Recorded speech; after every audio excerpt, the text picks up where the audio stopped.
Speech Act Theory. The theory is really a fascinating concept in language studies, and that theory was presented by J.L. Austin, who was a British philosopher of language in the mid 20th century, more specifically between 1950s and 60s. तो हुआ क्या कि J L Austin के काम से पहले language को discuss किया जाता था, या आप बेसिक कह लें कि जो लैंग्वेज का फंक्शन होता था, that was more incline toward informative function और डिस्क्रिप्टिव फंक्शन। के लैंग्वेज का काम या तो चीज़ों को डिस्क्राइब करना है या फिर इंफॉर्मेशन को कन्वे करना है।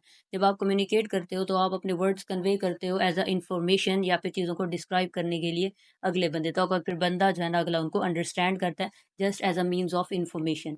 तो इससे पहले लैंग्वेज का यही काम कंसिडर किया जाता था, कौन सा, इंफॉर्मेटिव, इंफॉर्मेशन देना, और दूसरा चीज़ों को डिस्क्राइब करना।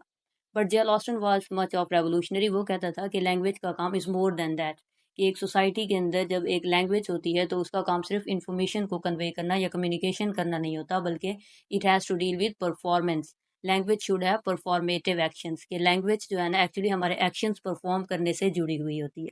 तो इसी चीज़ को फर्दर उसने डिस्कस किया। उसने एक बुक लिखी, how to do things with words. इस बुक के अंदर इसने टोटली इन डिटेल बात की स्पीच एक्ट थ्योरी पे। अब स्पीच एक्ट थ्योरी क्या कहती थी, जैसे उसके नाम से ही ज़ाहिर है, स्पीच एंड एक्ट।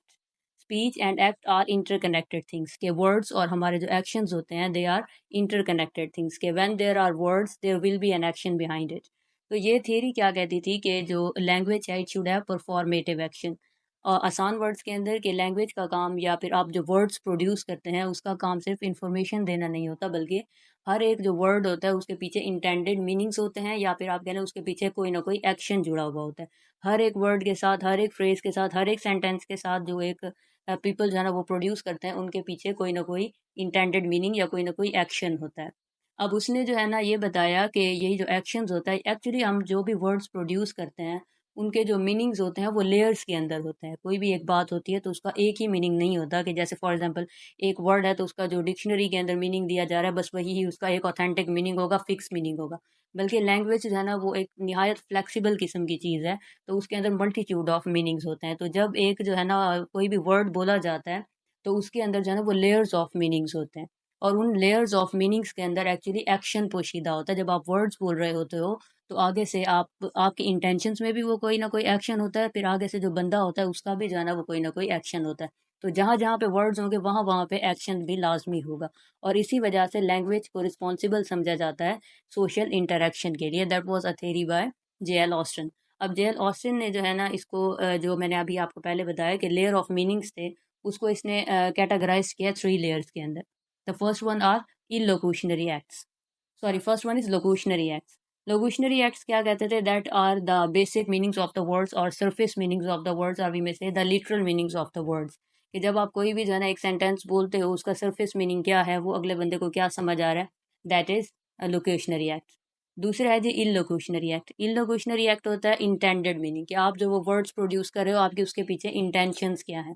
आप कोई रिक्वेस्ट कर रहे हो, कोई प्रॉमिस कर रहे हो, कोई प्रे कर रहे हो, तो उसकी जो है ना इंटेंशंस क्या है, जो आपने वर्ड्स प्रोड्यूस किए हैं उसके पीछे की इंटेंशंस क्या है। The third one is perlocutionary act. और परलोक्यूशनरी एक्ट क्या है जी, that is the response that is given to you by a listener. कि लिसनर ने जो है ना आपके वर्ड्स सुन के क्या रिस्पॉन्स दिया है या क्या एक्शन शो किया है। That are the some stages of speech act theory, के जब एक बात की जाती है वो पहले क्या होती है, लोक्यूशनरी लेवल पे होती है, फिर आप उसको इलोक्यूशनरी लेवल पे डिस्कस करते हैं, एंड देन परलोक्यूशनरी एक्शन पे। अब मैं आपको इसकी एक एग्जांपल देती हूँ जिससे आपको चीज़ें मज़ीद क्लियर हो जाएंगी। For example we got a sentence like please pass me a salt. ये आपने जो है ना बात की। अगर हम इसको देखते हैं लोक्यूशनरी एक्ट पे, हम अब इसकी लेयर्स निकालते हैं मीनिंग्स के, तो फर्स्ट लेयर पे क्या आ जाती है, लोक्यूशनरी एक्ट आ जाता है, जिसका सरफेस मीनिंग क्या है कि आप जो है ना किसी को पास करने का कह रहे हो सॉल्ट, के आपको जो है ना वो सॉल्ट पास कर दिया जाए। अब हम इसकी दूसरी लेयर पे आते हैं, दैट इज़ द इलोक्यूशनरी एक्ट। उसके अंदर क्या है कि आपकी इंटेंशंस है। अब इंटेंशंस क्या है आपकी, कि आपने जो है ना रिक्वेस्ट की है, क्योंकि you are using a word please, तो इसका मतलब है आप जो है ना वो रिक्वेस्ट कर रहे हो और आप होप कर रहे हो कि वो जो है ना आपको नमक आगे से पकड़ा देगा। तो यह है आपकी इंटेंशंस। उसके पीछे क्या थी, कि यहाँ पे आपकी इंटेंशन क्या है, आपने रिक्वेस्ट की है कि आपको वो एक्शन आगे से परफॉर्म करे और आगे जो है ना वो आपको सॉल्ट हैंड ओवर करे। The next one is perlocutionary act. Perlocutionary act क्या होगा, कि आपके वर्ड्स को आगे परसीव किस तरह से किया गया, जो आगे बंदा बैठा है उसने आपको रिस्पॉन्स किस तरह से दिया है, उसने आपके वर्ड्स को अंडरस्टैंड किया है और उस पर एक्ट अपॉन किया है, उस पर अमल किया है, उसने आपको सॉल्ट पास किया है या नहीं किया। अब उसका जो रिस्पॉन्स होगा वो भी आपके वर्ड्स का हिस्सा है। जो आपने वर्ड्स अभी अटर किए थे, please pass me a salt, तो वो जो अगले बंदे का रिस्पॉन्स है वो भी एक्चुअली आपकी ही बात का हिस्सा है। ये चीज़ जो है ना वो कहता है जे.एल. ऑस्टिन कि जब बात की जाती है तो उसका जो रिस्पॉन्स आपको मिल रहा है कि उसके आप एक्शन जो है ना जो देख रहे हो वो भी आपकी कम्युनिकेशन का हिस्सा है। तो ये तो हो गए जी 3 डिफरेंट लेवल्स जो कि जे.एल. ऑस्टिन ने डिस्कस किए।